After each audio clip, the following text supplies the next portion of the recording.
ரஜினியும் கமலும் ஒன்னா ஒரு படம் நடிக்க போறாங்க. ஆக்சுவலாக ரஜினி கமல் இந்த படத்தில் வந்து பார்த்தீங்கன்னா ஃபர்ஸ்ட் கேஹெச் சொல்லும், கமல்ஹாசன் ஆர்கேன். ஏன்னா என் பார்வையில் என்ன சீனியாரிட்டின்னு ஒன்று இருக்கு இல்லையா. இவர் களத்தூர் கண்ணமால வராரு, இவர் வந்து ரஜினி வந்து அபூர்வ ராகங்களில் வராரு.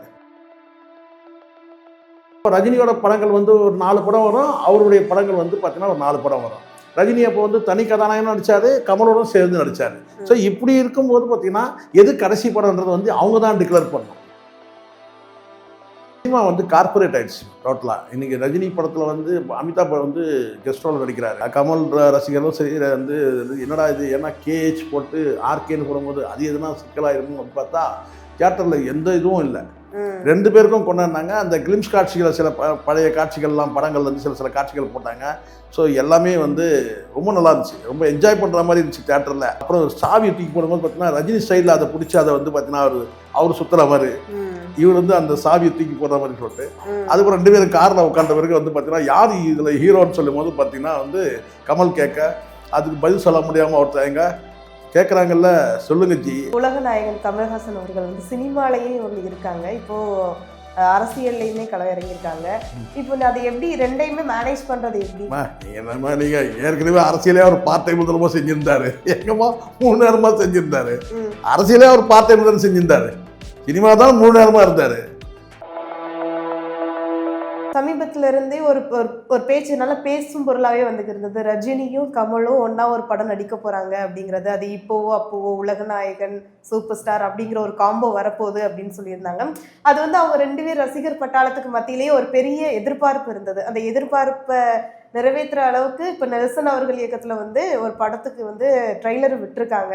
அதை நீங்க எப்படி பாக்குறீங்க? அந்த படம் இல்லை, அது ட்ரெய்லர்ல அது ஒரு கிளிம்ஸ் மீன்ஸ்னா உங்களுக்கு தெரியல. கிளிம்ஸ்னா ஒரு அந்த படத்தை பற்றிய ஒரு பார்வை. அந்த படத்துல அந்த காட்சிகள் கிடையாது, அந்த படத்தை பற்றிய ஒரு பார்வையாக வந்து வெளியிட்டு இருக்கிறாங்க. கிளிம்ஸ் அது பேர் தான். அது வந்து டீசரோ ட்ரெய்லரோ கிடையாது. அது நிறைய பேர் கன்ஃபியூஸ் பண்ணிக்கிறாங்க.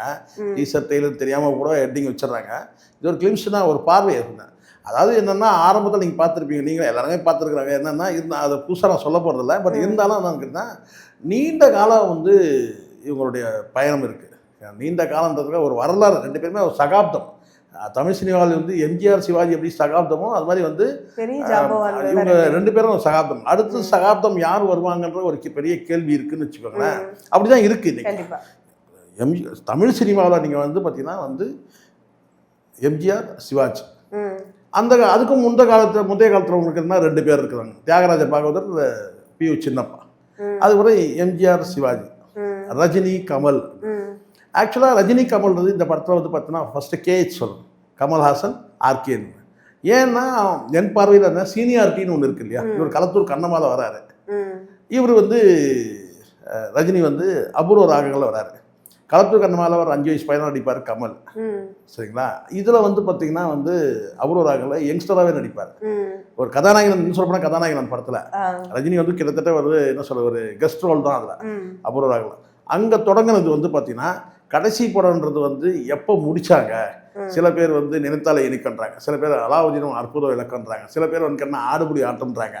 ஏன்னா அந்த காலம் எப்படி எதனால் இந்த குழப்பம் வருதுன்றதை உங்களுக்கு தெளிவாக சொல்கிறேன். நிறைய பேர் தெரியல சொல்கிறேன் நான்.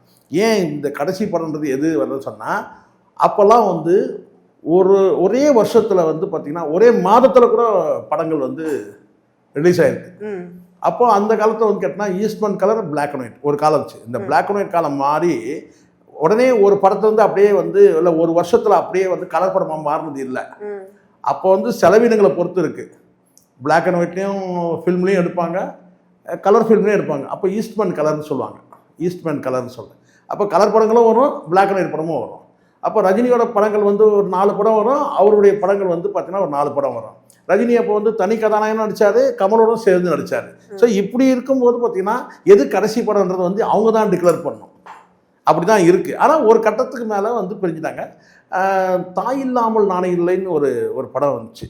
தாய் இல்லாமல்னு ஏதோ ஒரு படம் வந்து சரியாக டக்குன்னு இல்லை. அந்த படத்தில் வந்து ரஜினி வந்து கொஞ்சம் ஹெல்த்து வீக் ஆகிடுச்சு. அப்போது கொஞ்சம் மன உளைச்சல் அதிகமாகி ஒரு மாதிரி ஆகிட்டார். அப்போது வந்து அந்த படத்தில் வந்து ட்ரீட்மெண்ட் முடிச்சு வந்த பிறகு அதில் ஒரு கெஸ்ட் ரோல் கொடுத்தாங்க. அந்த கெஸ்ட் ரோல் கூட பார்த்தீங்கன்னா மேக்கப் இல்லாமல் ரொம்ப ஒரு அழுக்காக தலையெல்லாம் வந்து ஒரு மாதிரி வச்சுட்டு அந்த படத்தில் வந்து ஒரு கெஸ்ட் ரோல் நடிச்சார். அதுக்கு பிறகு தான் தர்மயுத்தம் ஒரு படம்லாம் தனி ஹீரோ நடிச்சார். அந்த படத்தில் வந்து ஸ்ரீதேவி, கமல், இந்த மயில் இதெல்லாம் வச்சு ஒரு படம் நிறையா இருக்கும். அந்த படம் அது சரியா டக்குன்னு தாய் இல்லாமல் நான் இது தாயின்னு வரும் அந்த படம். அந்த படத்தில் தான் வந்து ஒரு அந்த படம் பார்த்தீங்கன்னா திடீர்னு ரஜினி வருவார். ஏன்னா சம்மந்தமாக திடீர்னு ரஜினி வராருன்னு சொல்லிட்டு அதை நினச்சி பார்த்தீங்கன்னா இப்போ கூட இருக்குது. அதில் ஜெயகணேஷ் வில்லன் ஜெயகணேஷ், கமல் வந்து ஸ்ரீதேவி வந்து ஜோடியாக நடிப்பாங்க. அந்த படத்தில் திடீர்னு சம்மந்தமே இல்லாமல் ஒரு காட்சியில் வருவார். அந்த படத்தில் திணிக்கப்பட்ட மாதிரி இருக்கும். அந்த காட்சி நீங்கள் எடுத்து பார்த்தா கூட தெரியும். என்னன்னு கேட்டேன், அப்போ வந்து சிக்கில் இருந்து ட்ரீட்மெண்ட் முடிச்சுட்டு உளவியல் ட்ரீட்மெண்ட்லாம் எடுத்துக்கிட்டு அதுக்கப்புறம் வந்து நடிக்க வந்தார். அதுக்கப்புறம் தர்மயுத்தம் அப்படி நடிச்சுக்கிட்டா அப்புறம் பெரிய மெகா ஹிட்டு கொடுத்தாரு. அதுதான் பிரியா.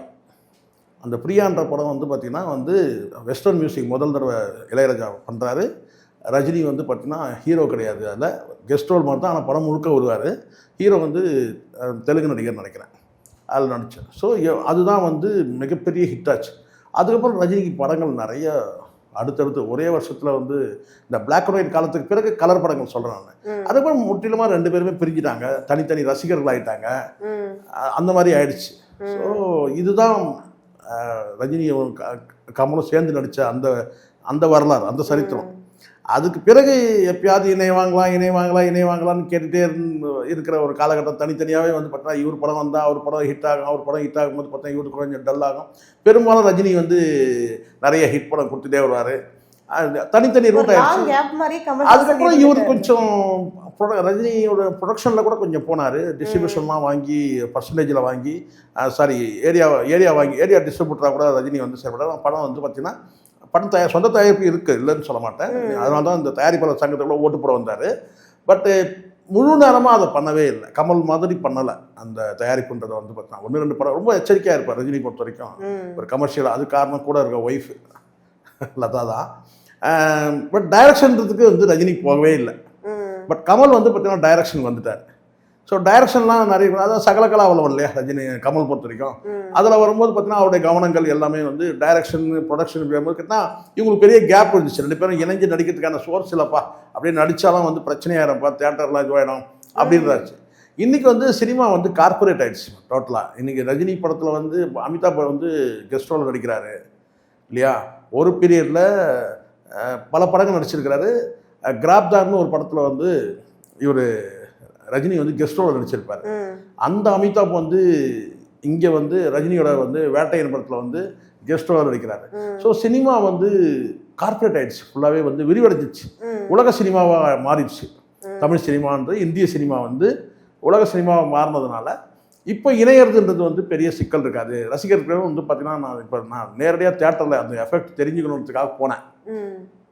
ரஜினி இந்த கிளிப்ஸ் வெளியிடுறாங்க இல்லையா, அதுக்காக முந்தா நாள் நான் போயிருந்த போது அந்த ரசிகர்கள் எப்படி எடுத்துப்பாங்கன்னு பார்த்தீங்கன்னா ரொம்ப சந்தோஷமாக எடுத்துக்கிட்டாங்க. அதுதான் ரொம்ப எனக்கு பிடிச்சிருந்துச்சு. கமல் ரசிகர்களும் சரி வந்து என்னடா இது, ஏன்னா கேஹெச் போட்டு ஆர்கேன்னு போடும்போது அது எதுனா சிக்கலாயிருக்கும் அப்படின்னு பார்த்தா தியேட்டரில் எந்த இதுவும் இல்லை. 2 பேருக்கும் கொண்டாடினாங்க. அந்த கிளிம்ஸ் காட்சிகளை சில பழைய காட்சிகள்லாம் படங்கள்லேருந்து சில காட்சிகள் போட்டாங்க. ஸோ எல்லாமே வந்து ரொம்ப நல்லா இருந்துச்சு, ரொம்ப என்ஜாய் பண்ணுற மாதிரி இருந்துச்சு தேட்டரில்.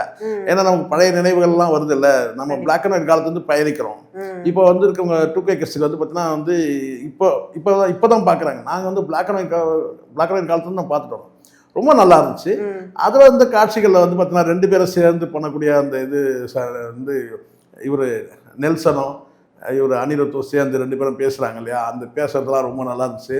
அப்புறம் எதை சூஸ் பண்ணலான்னு சொல்லும்போது பார்த்தீங்கன்னா மிக்ஸ்டாக சூஸ் பண்ணாங்க. அவர் சூஸ் பண்ணுறதை இவர் சூஸ் பண்ணுற மாதிரி அப்படிலாம் சில காட்சி இருப்பாங்க. அதுக்கப்புறம் கண்ணாடி 2 பேரும் போட்டிருப்பாங்க. அந்த கண்ணாடி வைக்கிற அந்த ஸ்டைலை வந்து பார்த்தீங்கன்னா அது இருக்கும். அப்புறம் சாவி தூக்கி போடும்போது பார்த்தீங்கன்னா ரஜினி ஸ்டைலில் அதை பிடிச்சி அதை வந்து பார்த்தீங்கன்னா அவர் சுற்றுற மாதிரி, இவர் வந்து அந்த சாவியை தூக்கி போடுற மாதிரி சொல்லிட்டு, அதுக்கப்புறம் 2 பேரும் காரில் உட்காந்த பிறகு வந்து பார்த்தீங்கன்னா யார் இதில் ஹீரோன்னு சொல்லும் போது பார்த்தீங்கன்னா வந்து கமல் கேட்க அதுக்கு பதில் சொல்ல முடியாமல் ஒருத்தவங்க கேட்குறாங்கல்ல, சொல்லுங்க ஜி அப்படின்னு சொல்லும்போது அது சொல்கிறது. ஸோ இதெல்லாம் ரொம்ப ஃபன், ரொம்ப நல்லா இருந்துச்சு, ஒரு காமெடியாக இருந்துச்சு. ரொம்ப திடீர்னு எங்கே ரத்தம் தெரிக்கிற மாதிரி சில காட்சியெல்லாம் காட்டிடுவாங்களோ பார்த்துருந்தோம். ஆனால் ரொம்ப நல்லா இருந்துச்சு. உண்மையை எல்லாருமே வந்து இதை வந்து பார்த்தீங்கன்னா ரசித்தாங்க இந்த கிளிம்ஸ் காட்சி கேட்டேன். ஸோ இப்போ ஒரு விஷயம் தெளிவாக தெரியுது கேட்டிங்கன்னா, ரஜினி ரசிகரும் கமல் ரசிகர் 2 பேருமே 2 தரப்புலையுமே வந்து பார்த்திங்கன்னா 2 பேருமே வந்து ஹீரோவா எடுத்துக்கு தான் அந்த படம் பயணிக்கும்னு நினைக்கிறேன். ஏதோ கெஸ்ட் ரோலில் வந்துட்டு போவார் கமல் அப்படிலாம் சொன்னாங்க இல்லையா, அப்படி இருக்காது. 2 பேருக்குமே ஈக்குவலான ஒரு கதையாக கண்டிப்பாக ஒன்று மட்டும் நான் உறுதியாக நான் நம்புகிறேன். என்னென்னா இந்த படம் 3 மணி நேரம் கண்டிப்பாக இருக்கும். அப்படிதான் நான் நம்புகிறேன். 2.5 மணி நேரம் 2.25 மணி நேரம்லாம் இருக்காது. கண்டிப்பாக 3 மணி நேரத்துக்கு மேலே தான் இந்த படம் வந்து இருக்கும்னு நான் நம்புகிறேன். பொறுத்திருந்து பார்க்கலாம் அந்த படம் எவ்வளோ வரவேற்பு கொண்டு வருது. கண்டிப்பாக நல்ல வரவேற்பு கொண்டு வரும். ஆனால் 2 ரசிகர்களுக்கு மத்தியில் அது எவ்வளோ பெரிய வரவேற்பு. எல்லாரும் ஒன்னே ஒன்று தான் யோசிக்கிறோம், இந்த கதை எப்படி இருக்கும், என்ன கதையா இருக்கும்ன்றது தான் எல்லாருக்குமே ரொம்ப பெரிய ஆவலா இருக்குல்ல. 2 ஜாம்பவான்கள் ஒரு படத்தில் நடிக்கிறாங்க. ஒரு கதை எப்படி, அந்த கதையை எப்படி எடுத்திருப்பாங்க, என்ன கதையை பற்றி யோசிக்கும் போது தான் நமக்கு நிறைய மண்டை காய்ச்சல வந்துடுது. உண்மையிலேயே என்ன கதையாக இருக்கும், எந்த கதையில் கொண்டு போய் இவங்க 2 பேரையும் கனெக்ட் பண்ண முடியுன்றது மிகப்பெரிய மில்லியன் கொஸ்டின் வாங்கல. அது இதுதான், அது தமிழ் யாருமே யூகிக்க முடியாத அளவுக்கு தான் அந்த கதையை வந்து கொண்டு போகணும். ஆனால் பார்ப்போம், ஷூட்டிங் போகப்போ ஏதாவது கசி தான் பார்ப்போம் சொல்லிட்டு. மற்றபடி கதைகள் நிறைய வரும். யார் உருட்டக்கூடிய கதைகள் நிறைய வரும். நிறைய பேர் கதையை உருட்டுவாங்க.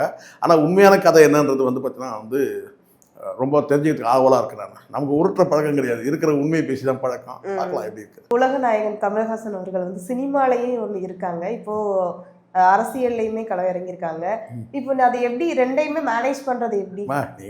நீங்க ஏற்கனவே அரசியலே அவர் பார்ட் டைம் முதலமா செஞ்சிருந்தாரு. எங்கம்மா 3 நேரமா செஞ்சிருந்தாரு. அரசியலே அவர் பார்ட் டைம் முதல் செஞ்சிருந்தாரு. சினிமா தான் 3 நேரமா இருந்தாரு. அரசியல் எங்க 3 நேரமா இருந்தாரு. இப்போ வந்து இவர் அதை விட்டுட்டு இவர் வந்து பண்ணார். என்ன கேட்டால் நடிகர்கள் வரவே வேணாமா, அவங்க வேலையை பார்த்தாலே போதும். நான் வரக்கூடாதுன்னு சொல்லலை, வந்தால் முழுசாக வாங்க, எல்லாம் வராதிங்க. இது மக்கள் பணி, மக்கள் சேவை. சும்மா பார்ட் டைம் வந்துட்டு பண்ணிட்டு போகிறது கிடையாது. எனக்கு கமல் அரசியல் வந்ததும் சரி, எந்த நடிகர்களும் அரசியல் வந்து பார்த்தீங்கன்னா உடன்பாடே இல்லை. ஏன்னா உங்களால் முடியாது. எம்ஜிஆர் இருந்தால் தான் எம்ஜிஆர் வேறமா, எல்லாரும் எம்ஜிஆர் ஆகிட முடியுமா? இப்போ ஜெயலலிதா எல்லாரும் ஜெயலலிதா ஆகிட முடியுமா? எத்தனை ஜெயலலிதா வந்துட்டாங்க தெரியுமா? ஜெயலலிதா அம்மாவாக வந்தவங்க அத்தனை பேரும் அண்ணி ஆகிட்டாங்க. உண்மையா இல்லையா? அம்மா ஆகணும் ஆசைப்பட்டவங்க அத்தனை பேருமே அண்ணி தான் ஆக முடிஞ்சுது, அம்மா ஆக முடியல. ஸோ அதனால் எல்லாரும் வந்து பார்த்தீங்கன்னா வந்து அது எம்ஜிஆர் ஆகிட முடியாது, எல்லாரும் ஜெயலலிதா ஆகிட முடியாது. ஸோ கமலை பொறுத்த வரைக்கும் கேட்டால் அவர் வந்து பார்ட் டைம் விதமாக வந்து அரசியல் பார்ட் டைம் கூட பண்ணலாமா, அதை வேற சொல்லணும். பார்ட் டைம் கூட வந்து கமல் வந்து அரசியல் பண்ணலை. பார்ட் டைம் அரசியல்னால் என்ன, ஒரு நாளைக்கு ஒரு நிகழ்ச்சியிலாவது கலந்துக்கணும், ஒரு மாதத்தில் 4 நிகழ்ச்சியில் கலந்துக்கணும். அவர் அது கண்டிப்பாக பண்ணவே இல்லையே. பிக் பாஸில் அவர் செலவிட்ட நேரமே வந்து பார்ட் டைம். சினிமாவை கடந்து Bigg Boss part time, Bigg பாஸுக்கும் பார்ட் டைம் அரசியல். வெளிப்படையாக பேசினா ஆகணும். ஏதோ இன்னைக்கு போனார், திமுக போனார், ஒரு வந்து கௌரவமாக ஒரு ராஜ்யசபா எம்பி கொடுத்தாங்க, இப்போ ஏதோ சீட்டுகள் கொடுக்குறாங்க, பேசுகிறாங்க, அவ்வளோதான். அதனால் சினிமா எந்த வகையிலும் பாதிக்க போகிறது கிடையாது. சினிமாவில் தான் ஏற்கனவே பயணிச்சுட்டு இருக்கிறாரு, அதே பயணம் தொடருது, அவ்வளோதான். என்ன ரஜினியோடு சேர்ந்து வந்து தொடருது. அதனால் நம்ம வந்து என்னுடைய முழு கோரிக்கையை நான் சொல்கிறதுக்கு என்ன, தயவு செய்து நடிகர்கள் வந்து நீங்கள் வந்து இருக்கிற கட்சிக்கிட்ட போய் நீங்கள் சேர்ந்து ஒரு கூட்டணியில் போயிட்டு ஒரு பதவி வாங்குறதுக்காக வந்து ஒரு அரசியல் கட்சி தொடங்காதீங்க. 3 நேரம் சினிமாலே நீங்கள் வந்து எப்படி நீங்கள் வந்தாலும் ஒன்றும் பார்த்தீங்கன்னா ஒன்றும் சாதிக்க போகிறது கிடையாது. மக்களுக்கு எதாவது சாதிக்க முடியுதா, சாதிக்க போகிறா ஒன்றும் கிடையாது. அப்போ நீங்கள் ஏதோ கமல் வந்து ஒரு ஆறுதலான விஷயம் என்னென்னு கேட்டிங்கன்னா, ஒரு கருத்து தமிழை குறித்து ஒரு கருத்து வரும்போது பார்லிமெண்ட்டில் அதுக்கு ஒரு தகுந்த பதில் கொடுத்தாரு. அது ஒன்று தான் நம்ம சொல்ல முடியும் தவிர அதை தாண்டி வந்து அரசியல் வந்து கமல் எதுவும் சாதிச்சுதான் எனக்கு தெரியுது. தங்களின் பல்வேறு கருத்துக்களை பகிர்ந்தமைக்கு நன்றி. நன்றி.